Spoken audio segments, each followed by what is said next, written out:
third kind of economic policy that Israel adopted against the Palestinians is the discriminatory policies against the the Palestinian Israeli population from 1948 and until today. And these policies include discriminating against Palestinians in employment, and most importantly, discriminating against Palestinians in government budgets. So that although Palestinians, of course, Palestinian citizens of Israel pay full taxes to the Israeli government, they have all the obligations as citizens, although they are exempt from military service usually because the army does not trust their loyalty. But they are, however, not receiving their fair share in education budgets, in health budgets, in transportation budgets, in infrastructure budgets. And as a result of that, Israel has a kind of dual economy where you have the large cities and the economically prosperous towns where almost the entire population is Jewish. And then if you go in these cities, you may think that you are in a developed country, a first world country, parallel to many European states as well.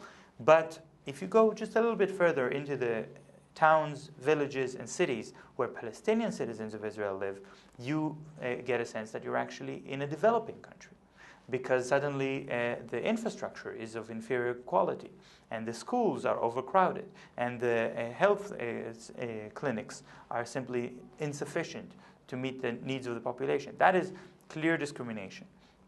Between 1948 and 1966, Israel also imposed military regime over the Palestinian citizens of Israel. They were under military rule and they needed permits to move within their own country.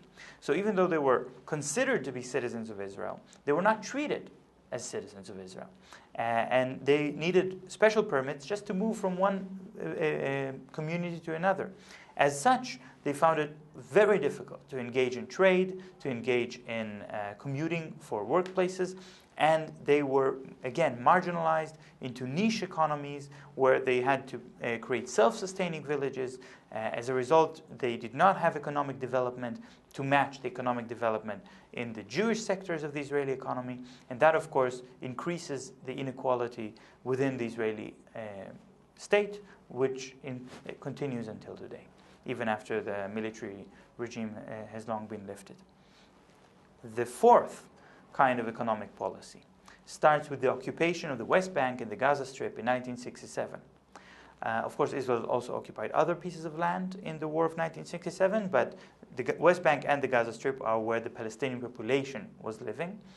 And the Palestinian population that came under Israeli control after the war was not given citizenship. They were treated as occupied subjects. And although Israel boasted many times that it has strived to give economic prosperity to the occupied population, in reality, there has been a policy, a very strict policy, not written down anywhere, but many Israeli officials admitted to this policy, that Palestinians will not be allowed to develop any kind of business, any kind of industry, any kind of financial institution that could possibly compete with a parallel Israeli institution. That meant that Palestinians were not allowed to import raw materials, not allowed to import machinery, not allowed to set up financial institutions, and instead they had no choice but to rely on the Israeli businesses, and they became a captive market for the Israeli economy. That policy that was implemented by Israel in 1967 kept the occupied Palestinians in the West Bank and the Gaza Strip in a state of constant dependency, where they need the option to work in Israel or for Israeli employers in the illegal settlements just to make a living, where they need to buy most of their products from Israeli companies, where they rely on Israeli companies for utilities and infrastructure. And that state of dependency is one of the main obstacles that are preventing the Palestinians from establishing their own state.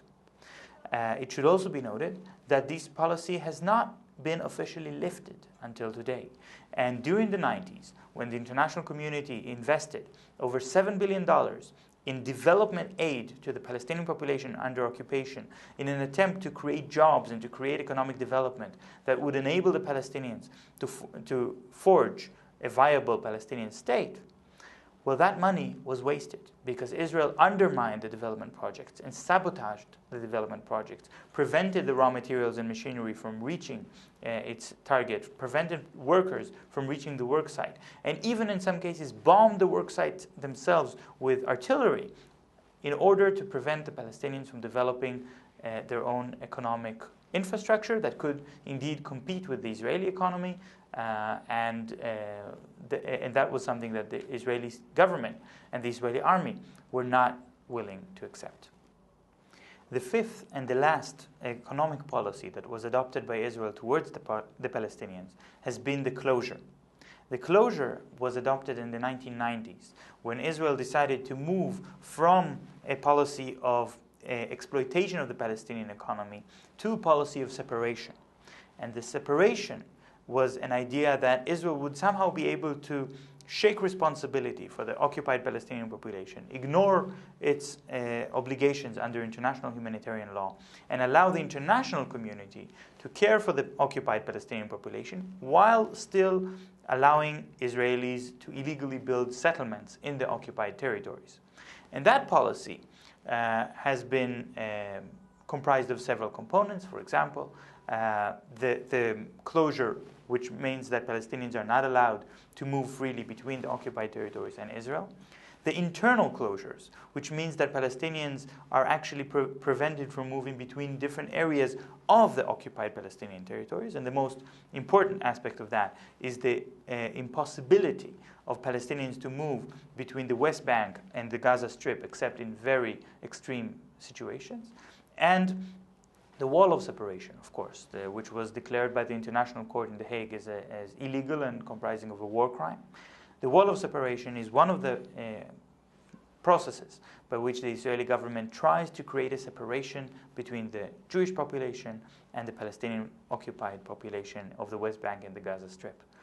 What we now see today is an even more strict policy than the wall of separation implemented in Gaza, because the Gaza Strip is under a state of siege that does not allow the people of Gaza to export anything at all, and only allows them to import things that Israel considers to be their most basic needs. That means that toys for children are not allowed into the Gaza Strip, chocolate is not allowed into the Gaza Strip, but even writing materials, writing utensils are not allowed, so that the children in the Gaza Strip, if they want to go to school and they need paper and pencil to study, they have to try to smuggle these items through the underground tunnels from Egypt at great risk and at great cost. And of course, it is not really possible through these tunnels to smuggle sufficient writing implements for the entire school population of the Gaza Strip. So this siege, which is clearly illegal, a violation of Israel's obligations under international law, is the epitome of Israel's policies towards the Palestinian population. One can definitely say that Israel is implementing a boycott against the Palestinian economy. Palestinians from Gaza are not allowed to export their products anywhere in the world, especially not to Israel. Palestinians in the West Bank are restricted in each and every aspect of their economic activity. Palestinian universities are also under a state of effective boycott by Israel, because Palestinian scholars are not allowed to move freely to conferences around the world to speak. They're not even allowed to send and receive packages, which is something so essential for academic research. So under these conditions, we can say there is a boycott right now. There is a boycott of the Palestinian economy by Israel. Does that mean that we're calling for a similar boycott by the international community against Israel? Not exactly. That we will discuss in the next section.